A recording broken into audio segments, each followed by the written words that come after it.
You know, a lot of you guys come on here not even watching Monday Night Raw on a Monday. You just come on here and wait for me to bitch and moan and complain about something. And then you gauge your opinion on if you should go back and watch, whether on DVR, whether you guys watch it on Hulu, whatever. A lot of you guys use me as an outlet. A lot of you guys use me vicariously to get your WWE news. We'll send JD out to the front line to watch Monday Night Raw, and if it sucks, we won't watch. If he says something good about it, maybe I'll tune in. I don't know if this had to do with WWE being in one of their major markets, Los Angeles, Chicago, New York, Miami, whatever, Philadelphia. Tonight, Monday Night Raw was in Los Angeles. I don't know if it was because they were in Los Angeles and WWE wanted to give the Los Angeles faithful a good show. But something about Monday Night Raw seemed different, yet not different. What have I been saying for weeks? And you guys know, if you've been watching me, if you've been listening to me, you guys know I have repeated this over and over and over again. If you allow these talents to go out there and wrestle, they will get over.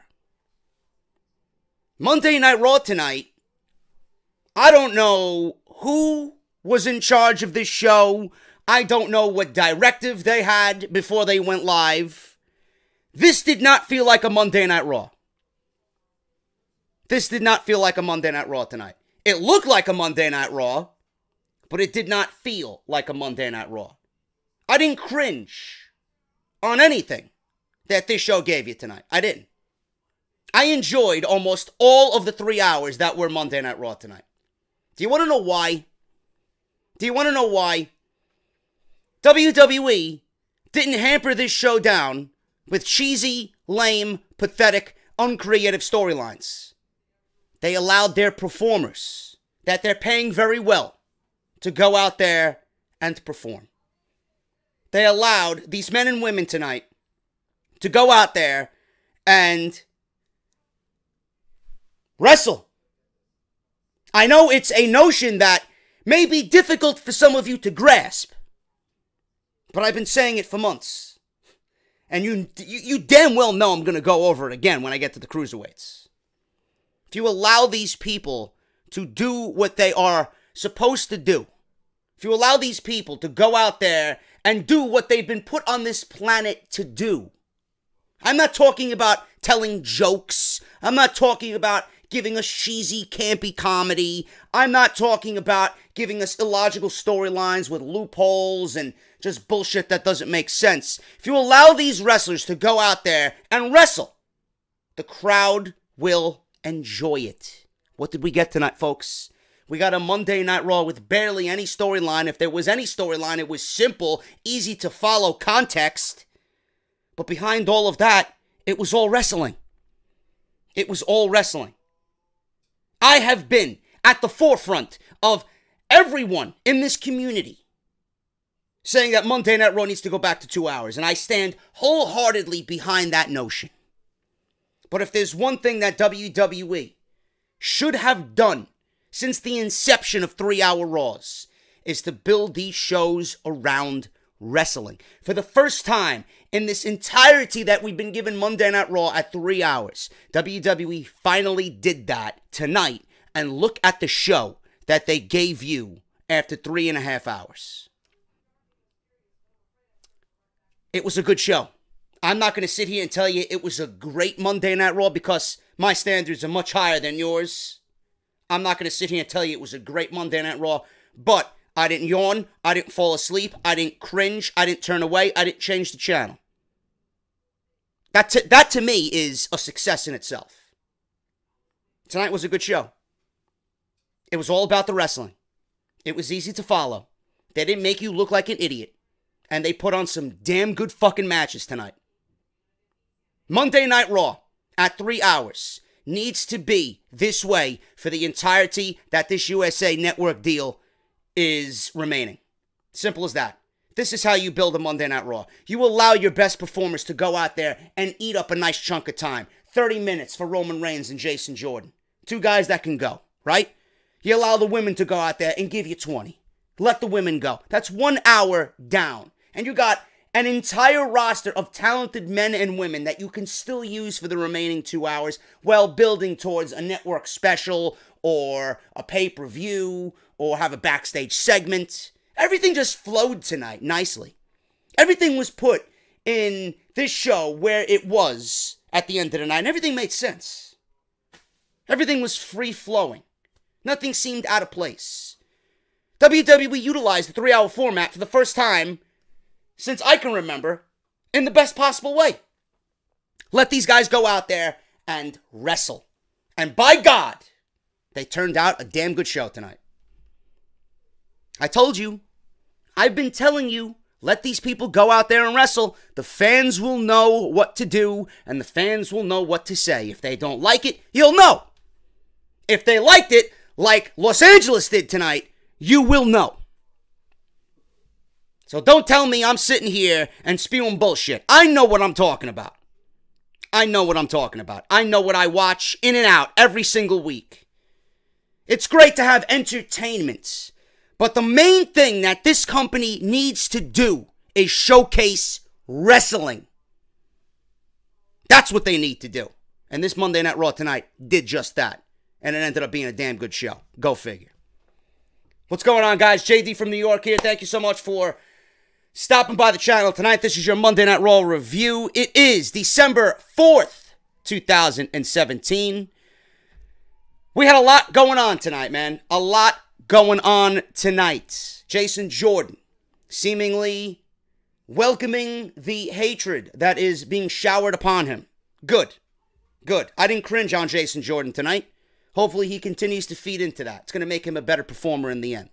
We got Jason Jordan wanting a shot against Roman Reigns. Obviously Samoa Joe wanted to be first in line. I love how WWE is incorporating the mid-card acts and making them a big deal. This is what the Intercontinental Championship is all about. Now, still, I don't like that Roman Reigns has it, and I know why WWE has it on Roman Reigns, and I know what their ultimate goal is. But for the time being, I'm going to be perfectly honest with you. I'm enjoying the IC title open. It's doing exactly what it needs to do. We all know that WWE is more than likely going to have Roman Reigns going to WrestleMania with the IC title and then give us champion versus champion, because you know that's on Vince's mind. But the simple fact that Roman Reigns is the Intercontinental Champion and everybody else is feeding off that. Samoa Joe, Jason Jordan. Hopefully we get Finn Balor in on that as well. You know, Elias had a great showcase last week with Roman Reigns. It's doing its job. It's doing its job. And Jason Jordan by no means was buried tonight. Jason Jordan, yeah, he's made to look like a doofus. Yeah, he's meant to look like a rookie. And who are you talking to? And you know, you got a big mouth. You got no reason to talk like that. You haven't earned your stripes yet. Blah, blah, blah, yada, yada, yada. But the guy turned out a great fucking match tonight. Guy turned out a great match with Roman Reigns. In fact, I actually said on Twitter, Jason Jordan carried Roman Reigns to a great match. Because I'm sick and tired of the Roman Reigns formulaic garbage that we see with him each and every fucking week. You know? Get beat down for 90% of the match, come back, spear, Superman punch, Superman punch, miss the initial first spear, do another Superman punch, hit the spear, and then 1, 2, 3, he wins the match. You know? I don't like that shit. I don't like that shit. I know Roman Reigns is better than that. Why are you booking him like that? That's garbage.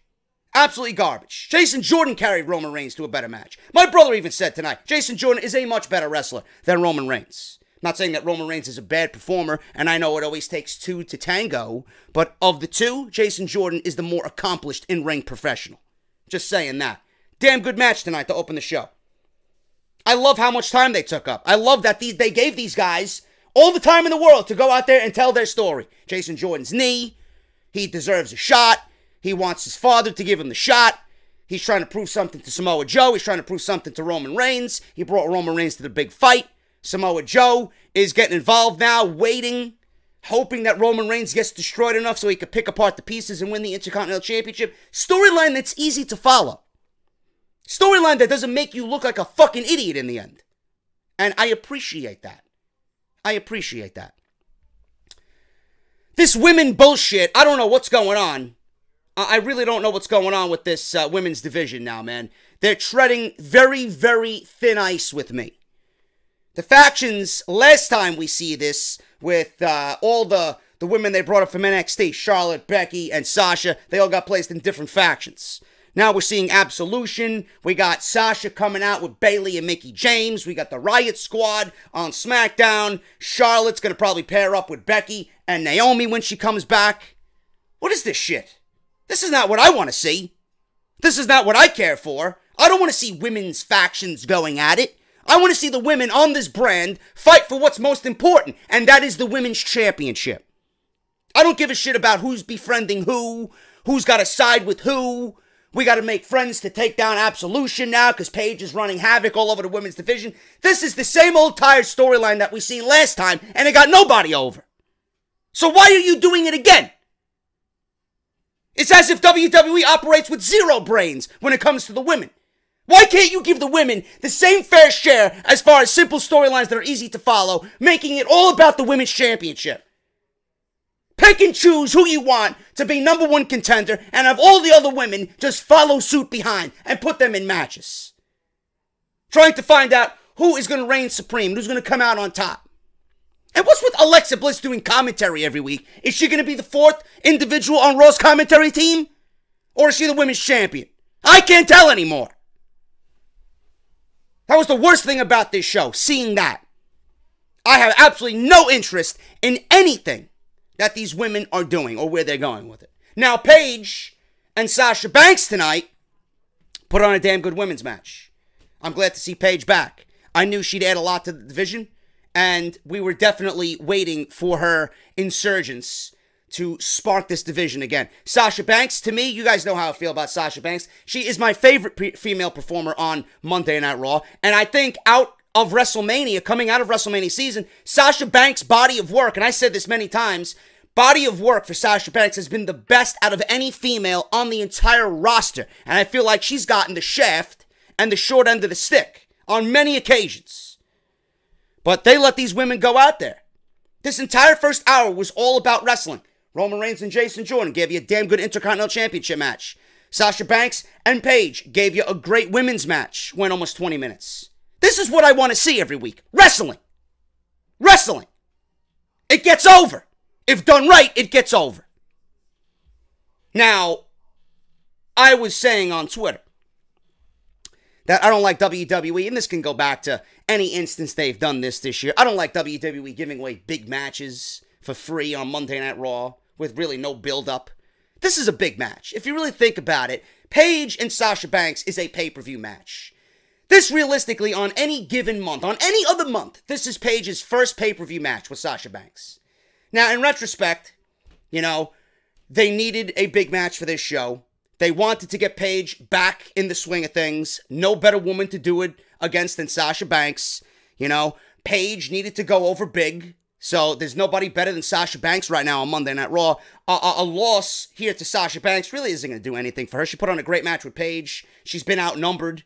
So that plays into the overall storyline as well.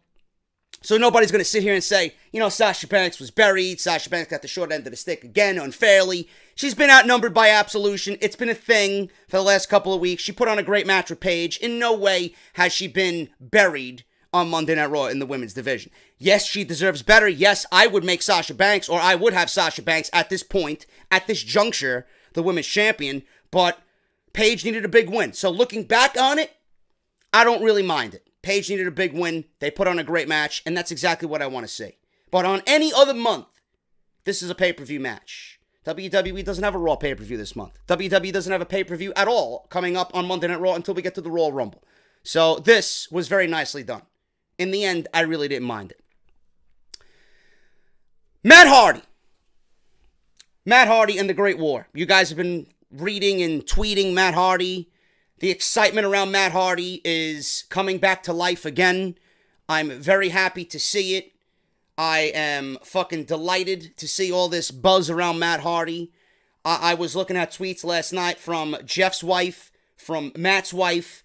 They were tweeting out pictures of Matt's new costumes. They were hyping everything up. People were going crazy about it. At one point, I didn't even think Matt Hardy was going to be on Monday Night Raw for the simple fact that WWE knew we wanted to see it, and as the biggest trolls that they are, I thought they were going to keep Matt Hardy off Monday Night Raw. Matt Hardy coming back and declaring the Great War and, saying that he is now woke, and this is great stuff, man. We're going to go over everything. I'm just going over the Cliff Notes version of this show. This is absolutely fantastic. This was easily the best part of the show. For the 3 minutes that Bray Wyatt and Matt Hardy interacted, this was the best part of the show. I laughed. I was fucking giddy like a fucking little schoolboy. And this was a long time coming. Yes, over a year worth of watching Matt suffer without his fucking gimmick has been torturous for all of us. Now that it's back and WWE is giving him free reign to use the broken language and do exactly what he's been doing in TNA, this is great stuff, man. And there's no better catalyst than Bray Wyatt for his first interaction with this new awoken gimmick. It sucks for Bray Wyatt because Bray Wyatt seemingly is in the wrong place at the wrong time again. And I don't see Bray Wyatt, going into this expecting to come out on top. Matt Hardy is going to beat Bray Wyatt at the end of all this. Bray Wyatt is merely being used to get awoken Matt Hardy or woken Matt Hardy over to start this new venture, to start the Great War. But I'm enjoying it, man. This is the best thing for Bray Wyatt right now. This is the perfect character to interact with. This is great for Matt Hardy. This is great for the fucking fans. Everybody went crazy over it. This was the right city to do it in, or at least one of the right cities to do it in.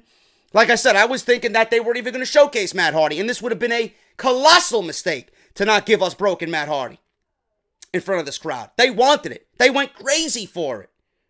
This was beautiful. Absolutely fucking fantastic stuff from both Bray Wyatt and Matt Hardy on Monday Night Raw. The Tag Team Championships. The Tag Team Championships.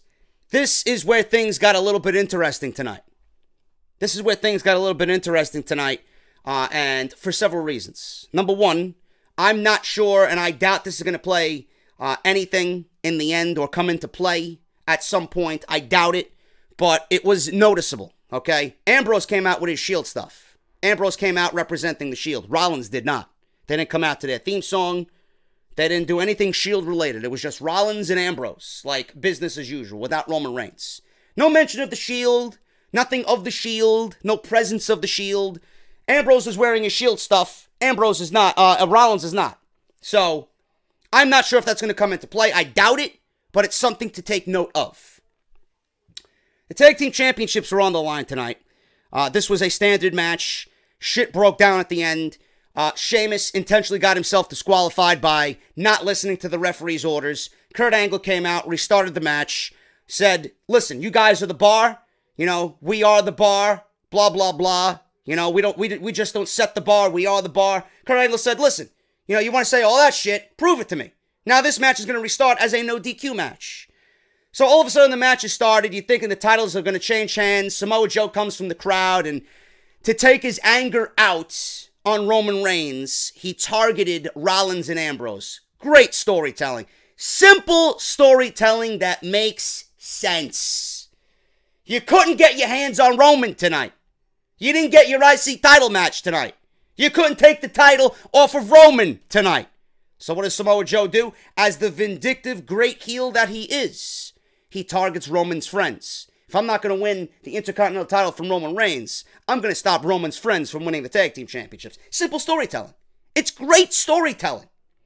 So Samoa Joe gets involved. Roman Reigns, all of a sudden, comes down to thwart off Samoa Joe, right? But this is the thing, and I doubt, again, I stress this, don't quote me on this. It could take a factor, it could play a major factor in this, or it could not. But I noticed it, and I tweeted it. And a lot of you guys wondered the same thing as well. Samoa Joe came down to help the bar. Roman comes down to chase off Samoa Joe. But he did not. Being that it was a no DQ match, he did not help Rollins and Ambrose by getting a few cheap shots in on Sheamus and Cesaro. He merely had his attention. It was tunnel vision. All on Samoa Joe. He chased Samoa Joe into the audience. By the time he got back into the ring, Sheamus had delivered a bro kick, and 1, 2, 3, the match was over. Roman stood there befuddled and just upset that his guys lost this match because of all this chaos. But Roman could have stopped all of this. Roman could have helped Rollins and Ambrose beat the Bar, but he was too incensed and enraged on Samoa Joe. Now, this could be used as a way to break apart the Shield. This could be used as a way to make Ambrose angry. This could be used as a way to have Rollins angry. A lot of things can come into play with this. But I noticed it, and I think it's a very intriguing little tidbit going into next week. Will they talk about it? I don't know. But I seen it, and I know if I'm a friend, and I'm just basing this on the simple storytelling that WWE did tonight. If I'm a friend, and I'm in the Shield with Roman, I'm confronting him about that next week. We got this no DQ match. Now all of a sudden you want to poke your nose into the match, and you don't even help us knowing that it's no DQ. Meanwhile, Samoa Joe is doing whatever he wants. It's there. It's there. It lends itself to playing a major factor next week. Does WWE capitalize on that? I don't know. But I'm letting you guys know what I seen. And I'm sure you guys seen that as well. This was a very good show tonight, man. A very, very good show. Show started off with Jason Jordan and Roman Reigns. How did we get to Jason Jordan and Roman Reigns for the Intercontinental Championship? Week number 2 of the IC Open Challenge. Well, Jordan wanted to talk to his father. Kurt Angle was going to make the match between Samoa Joe and Roman Reigns. Jason Jordan had other things in mind. Hold on a second before you say anything else. Listen to the boos. I love it. I want Roman Reigns. Jason, come on. We're going to do this again? You can't be serious. Your knee, it's still taped up. It's fine. I can do this. Ever since I've been in the ring, ever since I've been in here on Raw, I've been in here with Roman Reigns. I've been in here with John Cena, Braun Strowman, Kane, The Miz, and I've held my own with every last one of them. Ever since Roman won the Intercontinental Championship, he issued an open challenge to any man in that locker room who wants to step up and take it. Well, I'm ready to step up because I know that I can beat Roman Reigns. I just need a chance, Dad. Kurt, I'm a fighting champion. So I'm going to tell you who I'm fighting, and it's not going to be your son. I want Samoa Joe. Man, this crowd tonight was all over Joe, dude. They were ready for a new champion. And I would have loved to seen it. With this crowd tonight, man, they were pro Joe. I would have loved to seen a title change tonight. I know it's probably not going to happen. I don't see Roman losing this title. Some people are saying, don't worry, Roman's going to lose it before WrestleMania. I just don't see it. I just don't see it. I don't know how many guys they can line up for Roman to take out one by one, week after week with this open challenge. They certainly don't have enough to get to WrestleMania. Maybe he does lose it, but I just don't see, knowing WWE and the way that they operate, if I was a betting man, I would not bet against Roman Reigns losing this title. I would bet with him on him holding the title going into WrestleMania, because that's how WWE operates. But we'll see. We'll see. So far, 2 weeks of the Open Challenge, 2 weeks, it gets a thumbs up from me. But this crowd was ready for Samoa Joe tonight. They were ready for him to fight Roman and take that belt off of Roman Reigns.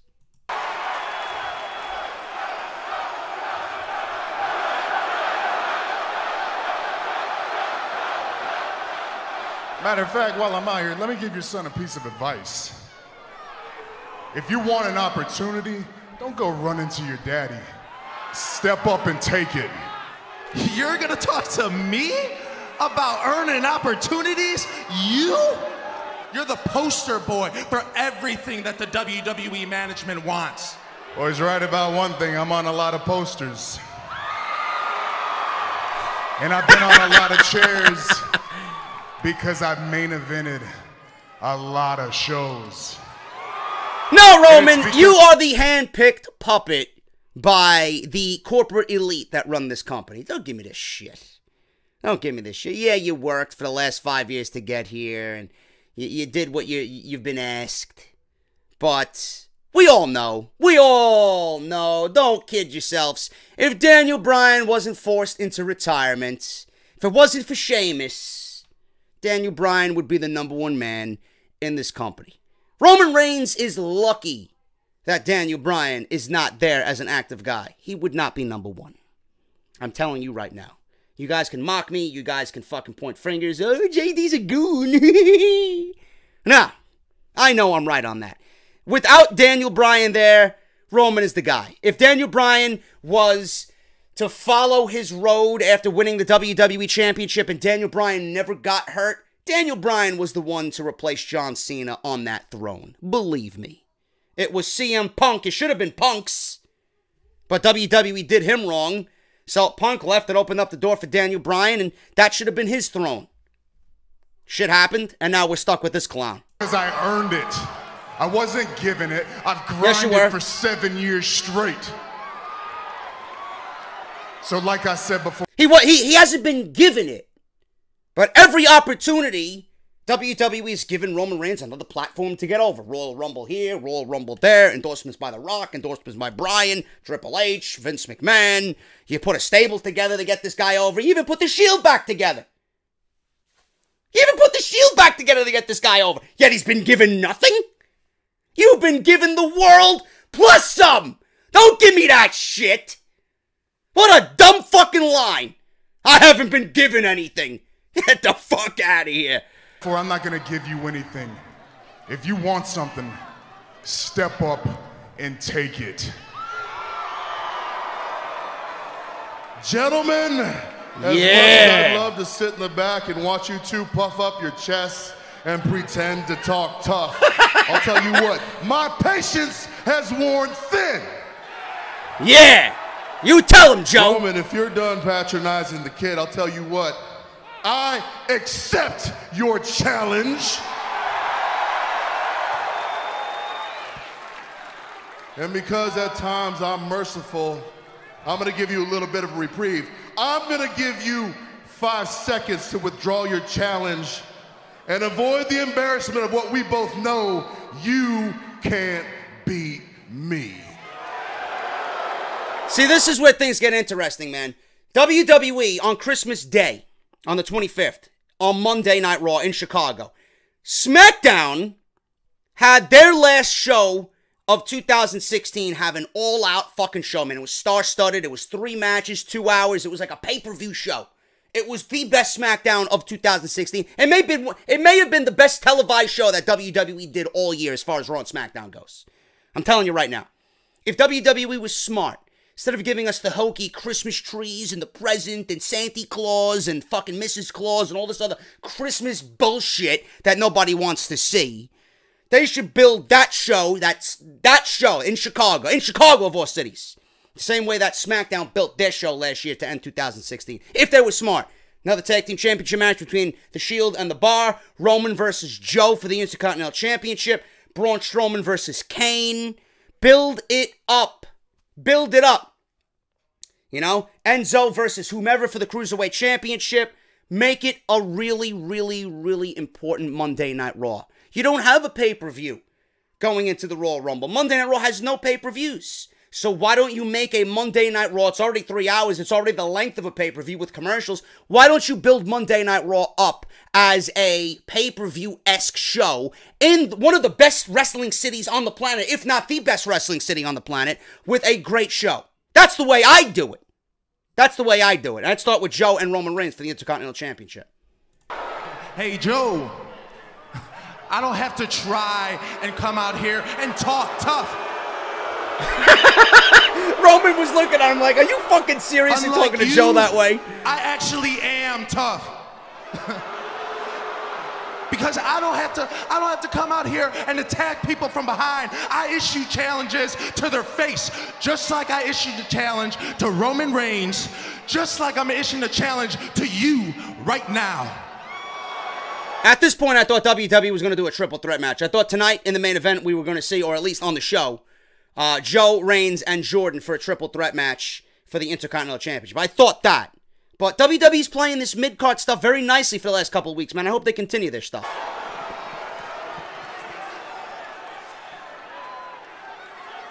Joe, the 5 seconds are done.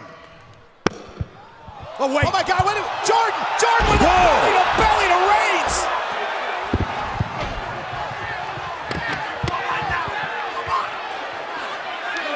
The belly-to-belly spot was weird. It's like he went for a hug. He went to go hug Roman, and then he belly-to-belly suplexed him over the head. Like Roman, it looked like, if you watch it back, it looked like Roman didn't even know what the hell was going on. It's like Jordan went in for a hug and Roman didn't know what was coming, but then we seen the suplex being executed. It was kind of off. But he did it anyway. Jordan belly-to-belly suplexed over the head Roman Reigns with the Intercontinental Championship.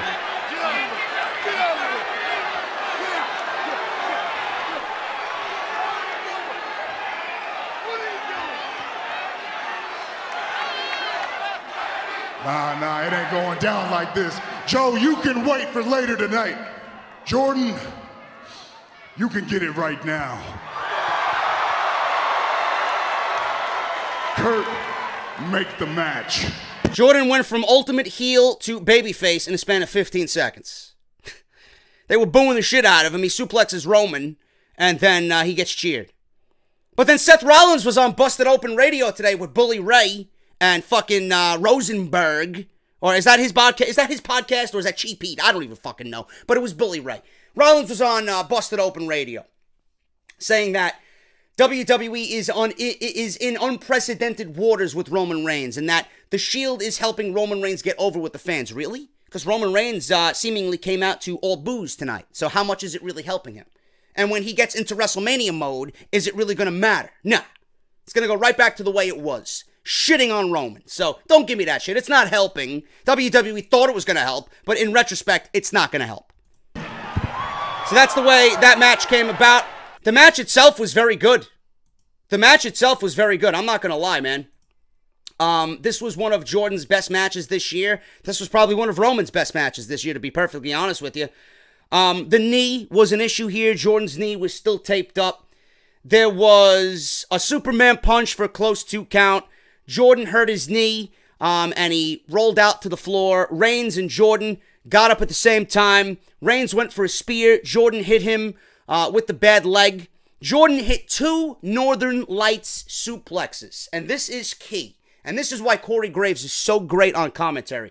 He did the float over with the Northern Lights suplex. Jordan did not have both feet planted when he did the Northern Light suplex. His right leg was down planted, giving him a pinning advantage with the pressure and the weight of his leg in that hold.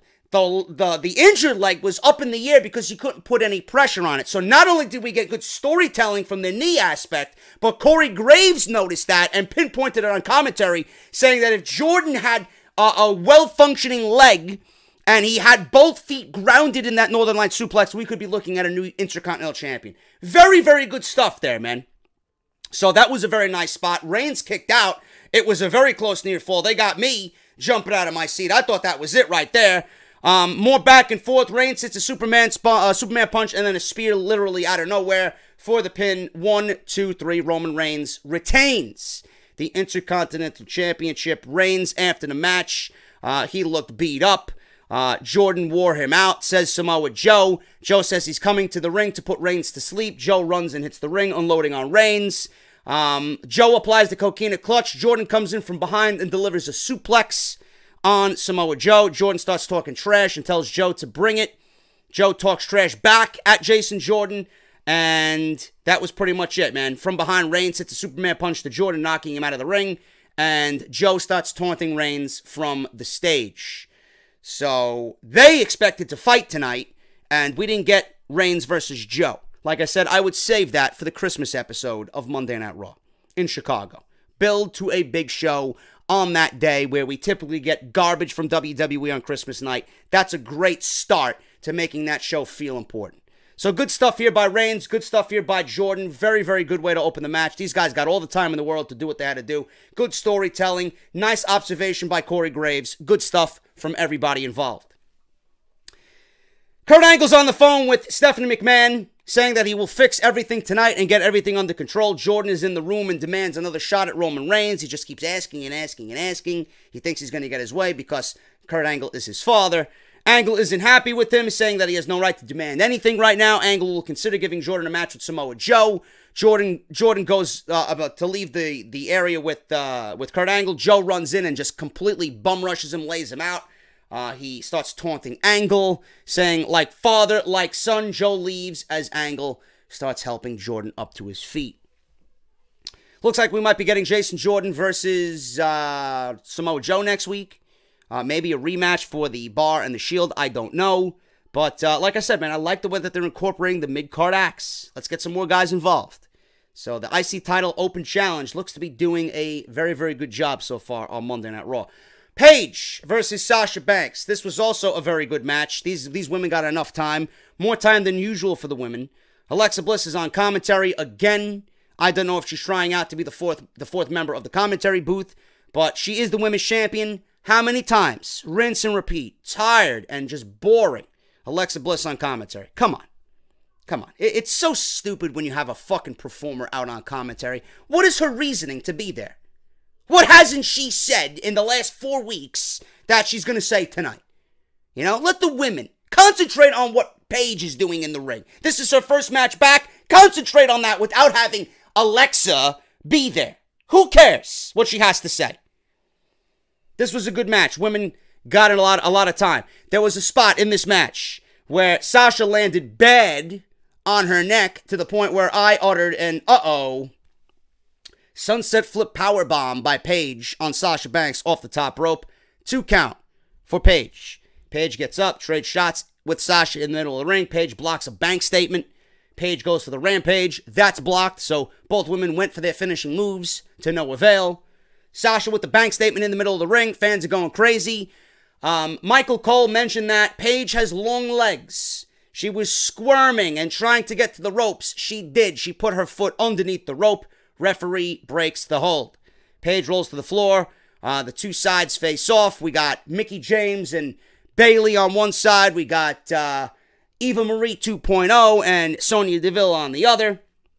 Sasha and Paige return to the ring. But all 4 women on the outside just go at it. This leads Sasha being distracted by Rose and Deville. Paige drops her with a kick and then the rampage for the pin. 1, 2, 3. Right woman won here. Paige wins. Like I said in the beginning, this does nothing for Sasha Banks. The numbers game and absolution and the fact that she's outnumbered. You know, even though she had Mickie and Sasha, she's still outnumbered because they were taking advantage of Sasha's gals outside. Paige wins. Right woman won. I didn't expect anything different, being that this is Paige's first match back, and a big statement getting a win over Sasha Banks. Good stuff there. After the match, Deville and Rose join Paige in the ring. They take out Sasha again. Bliss makes her exit without getting involved. She wanted nothing to do with the women. Absolution stands tall over Sasha, and that was that. Kurt Angle's backstage with Elias. He's walking in strumming his guitar, writing another #1 Billboard Top 100 hit. Elias wanted another shot at Roman Reigns. I love that everybody wants a shot at Roman Reigns now. I love it. They're making the IC title important. Elias wants another shot at Roman Reigns, but Angle gave the title shot to his son. Elias did not agree with that. Elias says the people of LA want to walk with Elias. I know you guys do. I know I do. But since he has no worthy opponent, all they will get tonight is a concert. Elias goes on and warns Angle about his bias towards his bastard son. Angle tells Elias to go have his concert while Angle tries to find him a worthy opponent. Something that didn't make sense here to me, man. Enzo was with Gulak, Nice, and Arya Daivari, Noam Dar, the Zoe train. Enzo says Gulak and Nice better seize their opportunity tonight. He knocks Dar and Daivari for losing last week. He says that they have to do better because they represent him. He goes on and says that they do not lose twice. He orders them to go out there and get the job done. Enzo turns around and out of nowhere, for I don't know what reason, Nia Jax is there smiling at Enzo and says, "How you doing?" And that's it. I don't know if that was a way of Nia flirting with Enzo. I don't know why she would be flirting at all with Enzo, but I don't know what role Nia Jax is playing into all of that. Maybe they just wanted to get Nia on the show. I have no idea. It was so out of place. That was the only thing literally on the show that was out of place. Tony Nese, Drew Gulak, Mustafa Ali, and Cedric Alexander Fatal 4-way. The winner of this match goes on next week to fight Rich Swann for a #1 contendership for Enzo's Cruiserweight Championship. Now, you guys know what I've been saying. You guys know what I have been saying for months. Why are we not watching 205 Live? It's because WWE seemingly took out the Cruiserweight division in 1 week coming out of the Cruiserweight Classic. Everything that the CWC was, WWE said, fuck it. They abandoned it, and they put handcuffs and balls and chains on these guys and grounded the Cruiserweight division, making it feel like everything else that was formulaic on Monday Night Raw. I don't know who woke up. I guess with Matt Hardy being there, he woke up the Cruiserweight division as well. They became woke. Or someone backstage became woke. But what we got tonight, normally the Cruiserweights are used as a bathroom break, or this is where I usually change the channel. I didn't change the channel here, man.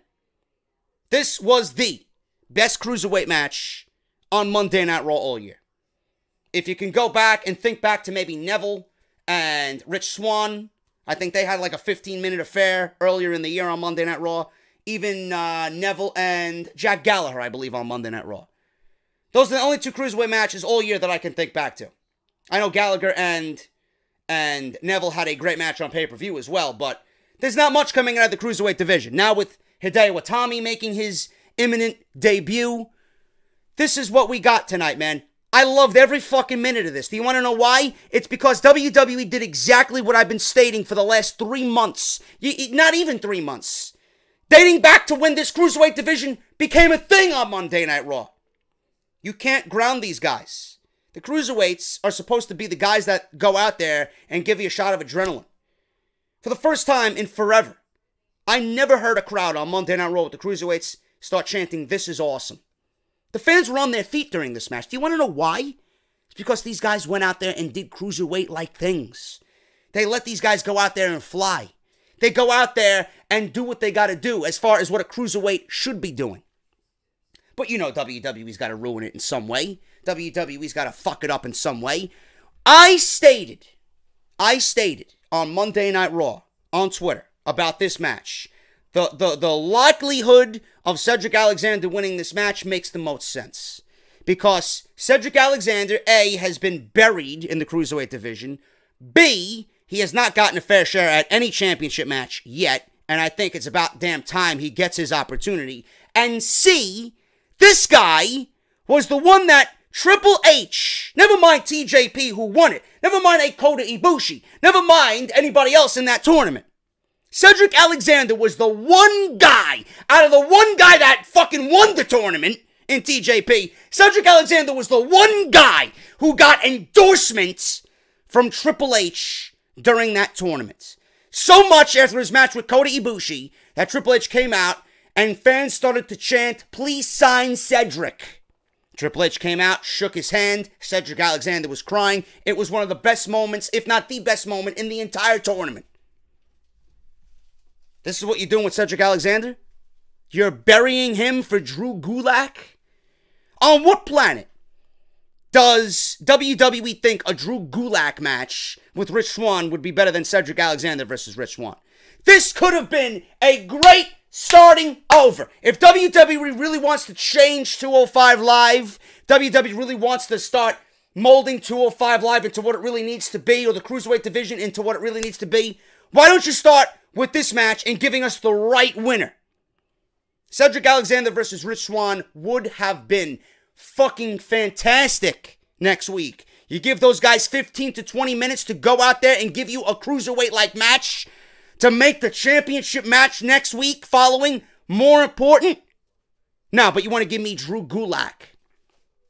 Now, some people on Twitter were like, well, JD, they want the heel versus babyface dynamic. That's a lame cop-out. That's WWE brainwashing you. That's WWE telling you that's the logical thing to do. No.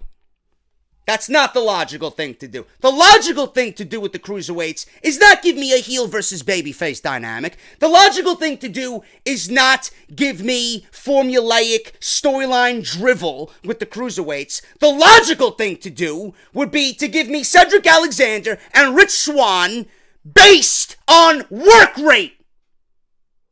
This is a division and a show that doesn't need storylines. This division and championship match, or whatever the fuck they're doing with these cruiserweights, needs to be built on work rate. Now, Enzo isn't the definition of work rate, but I'm talking about Cedric Alexander and Rich Swann. I'm not taking anything away from Drew Gulak. I'm not. He's an entertaining guy. But for Drew Gulak to get a win here over Cedric Alexander, when we all know that Cedric Alexander is the right guy to do it, and a match with Rich Swann could have really opened up a lot more eyes to the cruiserweight division, that's a mistake to me. That is a mistake to me. You don't need to be babyface and heel. Cedric Alexander, a babyface, and Rich Swann, a babyface, go out there for 15 fucking minutes. Are you going to worry about them being babyface and babyface? Or are you going to appreciate the fucking work rate that those guys are definitely going to showcase? Babyface and heel. What are we living in? That doesn't exist anymore. There's not one fucking person watching this review that wouldn't want to see Cedric Alexander and Rich Swann. You give a shit about a heel stealing a victory tonight? Or did you want the one match that's going to give you work rate and built the division the right way? Come on, man. Open your fucking eyes. Cedric Alexander got shafted. Fucking hit his finishing move. He hit the lumbar check on Nice. Sent him to the floor. Cedric Alexander sold out as like, oh my God, he rolled to the floor. What do I got to do? So he does another lumbar check to Mustafa Ali. Gulak comes in and takes out Cedric with a knee. Takes the cover on Mustafa Ali and advances to next week's #1 contender match. He stole the match from Cedric Alexander. Drew Gulak is your winner. This match was all over the place, man. Spanish flies. I love that fucking Spanish fly, dude. I love that move. Cedric Alexander pulled one out of nowhere. I think it was on what's his name? Mustafa Ali. And then Mustafa Ali returned the favor with a fucking top rope Spanish fly. Unbelievable fucking move, dude. It's so pretty when it's done. These guys were all over the place, flying all over the place, stiff. They were like running around doing what cruiserweights need to do in this match. Where has this been all year? Where has this been all year? Now you mean to tell me the fans in Los Angeles don't know what they're watching? If you put this shit on every single week, if you let these guys do this every single week, I guarantee you the cruiserweights will be over. You don't need to do live shows for 205 Live. You don't need to fucking take them on tour. You don't need to do anything with 205 Live. This is what you need to do. You don't even need 205 Live, period. Get rid of the weight limit. Let these guys have fun on Monday Night Raw. Put them in and mix them in with the rest of the guys on this show. And have them do that. It'll get over. Believe me. Drew Gulak is your winner. Elias is in the ring. He starts his latest song, Take Shots at Los Angeles. I love when he just shits all over whatever city they're in. Braun Strowman comes out. Massive pop. Braun attacks Elias, unloading on him in the ring. Elias ends up on the floor. Braun follows him. Elias comes from behind and smashes the guitar over Braun's back, and it literally did nothing. Nothing. He broke the guitar, shattered it into 1,000 pieces over Braun Strowman's back. Guy stood there and turned around like, what the fuck are you doing? Do you want a death wish? So, Elias runs back into the ring. He tries to escape on the opposite side. Braun Strowman runs around, and he throws him into the steel post. Braun beats the shit out of him. Power slam in the ring. Kane shows up on the Titantron and says something. I don't know what the fuck he talked about. Kane appears on the Titantron, accusing him of forgetting what it's like to be a monster among men. Kane goes on and says maybe Braun will remember next week as they face off in the ring. So now I know. Thank you, Kane, for allowing me to plan ahead. Now I know which segment not to watch on Monday Night Raw next week. Kane says that they will ascend into the abyss next week, but only one monster will emerge. I wish Kane would ascend into the abyss, never to return ever again, because the guy's got to get the fuck off my television. Alicia Fox versus Asuka. This one went quick. Asuka wins with a armbar for the win. Alicia got some offense in, but it wasn't Dana Brooke fast. But they didn't want to bury Alicia Fox like they did Dana Brooke, so they gave her at least 2 minutes here. So Asuka wins with an armbar. After the match, Asuka stands tall. Paige comes out with Absolution. Mandy Rose and Sonya Deville surround the ring. And Asuka backs out of the ring without fighting. So it looks like more teases from WWE here about Paige and Asuka. I don't know what that's about. Some of you are even insinuating that Asuka is the leader of Absolution. I doubt it. I doubt it. Asuka doesn't need to be in that role. It would be a mistake for her to be in such a role like that. But Asuka backs away, not one punch thrown. They are merely stalking Asuka because they know Asuka is a threat. So Paige is in the ring. Foxy's still there, selling the injuries from Asuka. Paige gets up and says that Fox is actually her friend and she loves her. Paige says that Fox is her best friend. She's been there for her through tough times. But she doesn't think that Sonya and Mandy feel the same way. Paige looks at both of them and they enter the ring with Paige and they start to attack Alicia Fox. Paige watches. Sonya whips Fox into a kick from Mandy Rose. Deville hits the floor with a big knee. Absolution stands tall over Alicia Fox. Paige yells that they are Absolution, and it's more garbage and more factions from WWE with the women that I don't care to see. The man that's not over, Finn Balor versus Bo Dallas, man. Bo Dallas looks good, man. Why are they not pushing Bo Dallas? Bo Dallas looks legit in the ring. This one went quick, man. This was nothing. This was just filler.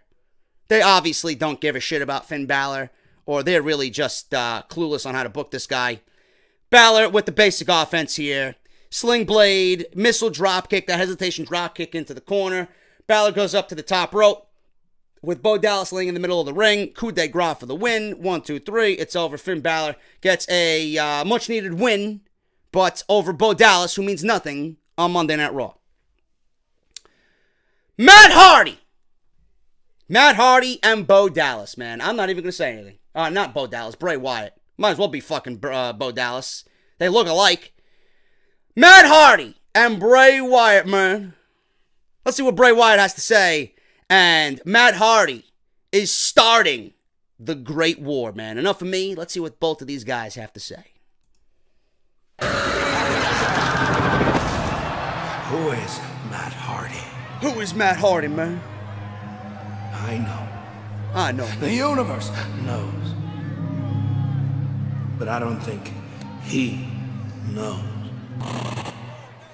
Yeah! For millennia, my soul has wandered through space and time. But not all who wander are lost. Matt Hardy is a fool. Matt Hardy is a fool, man. A charade. An illusion to mask his own failures and insecurities.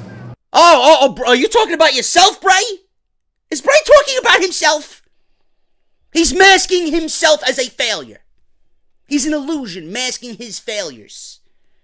Are you fucking kidding me, dude? Matt Hardy knows nothing of what is actually real. Matt Hardy knows nothing of what is actually real, man. I am well versed in all facets of the multiverse. I have studied at the Library of Alexandria, battled alongside Genghis Khan, danced with Cleopatra, held symposiums with Plato, and meditated atop the Great Pyramid of Giza. The ramblings of a madman can be very dangerous, especially for those of you who listen. Due to my condition, I have laid dormant inside this vessel called Matthew Hardy.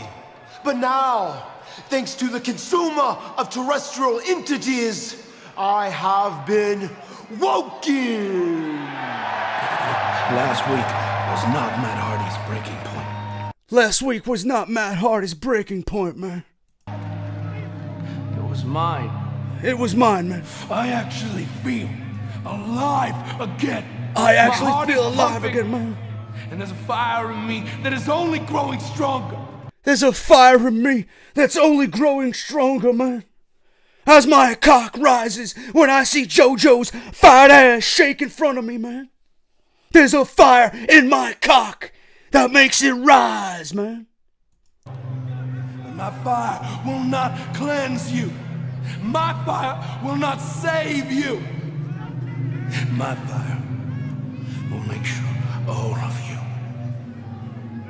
burn. Bray Wyatt, you left me with no choice. I sentence you to deletion!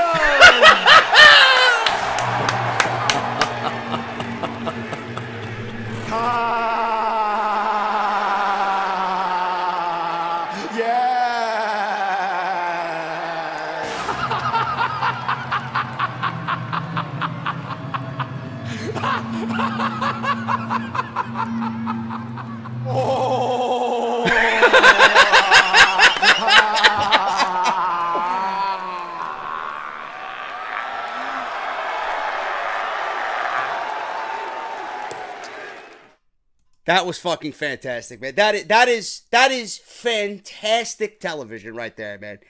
It's got everything you love in wrestling. It's fucking funny. It's just entertaining, man. It's just great. It's absolutely fantastic. Now, the only thing I don't like is what I mentioned before. Bray Wyatt is in the wrong place at the wrong time. Now, we all want to see Bray Wyatt be successful, but he's merely being used as a pawn to get others over. So we don't know when that tide is going to change for Bray Wyatt. You know, this is a perfect feud for Matt Hardy. This is a perfect feud for Matt Hardy to be woke. And I'm looking forward to seeing what these two guys do. This is going to be great television with the back and forth, man. If that's any indication of what we could see verbally from these two, it's going to be fucking great, man. This is what we wanted for the longest time. And we're finally getting it.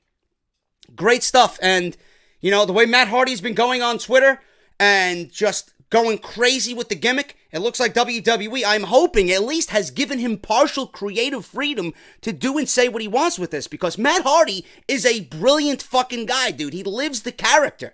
And if you give him any sort of leeway with this shit, he's going to make you money. Look at how the fans reacted to this shit. They've been wanting this for a whole year. Now we're getting it, and WWE kicked it off in a fantastic way tonight. Very, very good stuff, man. You can't complain about that. If you do, then, you know, you got to really take a step back and just open yourself up, man. That is great, great stuff. Finally, guys, the Raw Tag Team Championships. We talked about this in the opening of the show. I don't really want to reiterate this again. The Bar retained the Tag Team Championships in a very good match. I just wish that there were more tag teams on Monday Night Raw. I'm tired of seeing the same two teams go at it again. I would love to see the Revival come back. I would love to see the Authors of Pain maybe get brought up. Good stuff here, man. Sheamus unloads on Rollins. Stomps. Referee does not like what's going on. He disobeys the referee's orders. Count out, or disqualification rather. Ambrose tries to run into the ring, but to no avail. Sheamus gets disqualified. Angle comes out, restarts the match. Rollins and Ambrose look to be winning the Tag Team Championships, but Samoa Joe comes out of the crowd. He hits the ring. He takes Ambrose and Rollins out with Uranagis. Roman Reigns runs down to chase off Joe. I told you guys that it might not come into play, but it's certainly there if WWE wants to use it. Roman Reigns kept his vision only on Samoa Joe instead of helping his guys win the Tag Team Championships. And at the end, Roman looked very distraught. At the end, Cesaro eats a Superman punch from Reigns. Sheamus comes in with a bro kick on Ambrose. Sheamus assists Cesaro in covering Ambrose for the win. After the match, the Bar take the titles and leave with Joe through the crowd. We might be getting a 6-man tag next week, but Reigns looked really upset about the conclusion of this match, man. Very, very good Monday Night Raw. Very wrestling heavy. Simple storylines that were entertaining, and the IC Championship Open is doing very well so far. I hope they continue this. I like what they're doing with Jordan on this show. I like what they're doing with Samoa Joe. I like the little possible tease, that little tidbit with a possible Shield dissension at the end with Roman Reigns. Matt Hardy stuff was awesome. The women got enough time tonight to showcase 20 minutes worth. The Cruiserweights did great tonight, even though it was the wrong guy who won. Good show, man. I can't really say anything else about this show. If you missed it, it is definitely a Monday Night Raw. I want you guys to go back and watch. Wrestling. They did it with wrestling. Not these cheesy, hokey, pathetic, stale, formulaic storylines, man. It's nice when the wrestling takes front and center. This is a Monday Night Raw that needs to continue week in and week out. This is the type of show I want to see. Not what we've been getting for the last fucking 50 weeks on Monday Night Raw. I'm JD. Thank you guys so much. If you enjoyed the video, hit that thumbs up, and I'll be back tomorrow with SmackDown Live. We're going to cover SmackDown Live tomorrow night. More Daniel Bryan and Shane McMahon drama, and more AJ Styles, and you got to do it. The make-believe Maharaja? I might make a fucking clip of that Matt Hardy shit now, man. But I'm JD. Hit that thumbs up. Follow me on Twitter at JD from NY206 and hit that subscribe button down below. Turn on that bell for all notifications. Thank you guys so much. I'll see you guys tomorrow for SmackDown Live. I'll talk to you later.